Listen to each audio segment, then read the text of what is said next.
tulungan natin to. Uy, iho, nasaktan ka ba? Ako, nasaktan. Oo, iho. Tangina, hindi ah. Ha? Anong hindi? Ang sarap nga eh. Mamaya pupunta ako sa gitna ng kalsada, magpapabangga ulit ako. Ay, grabe. Ang sarap kasi. Ay, grabe may aksidente. Utoy, okay ka lang ba? Ako? Oo, Toy. Oo naman, okay lang ako. Ikaw, kamusta ka? Ito, Toy, ayos lang naman. Ayos lang. Oo, Toy, okay lang. Oo. Talaga? Toy, ano bang nangyari? Kanina sumalpok sa akin yung sasakyan. Binangga ko. Astig kasi ako eh. Ay, grabe, astig. Lodi ka pala, no? Oo. Kita mo yung isa kong paa. Nasa kabilang kanto na.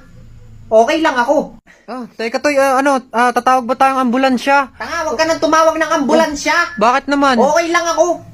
Hihintayin ko lang may mag-abot sa akin nung isa kong paa. Tapos magko-commute na lang ako papuntang ospital. Aba, hindi. Tatawag tayong ambulansya, Toy, ha? Wait lang, tatawag Hindi. tayo. Nakakahiya eh.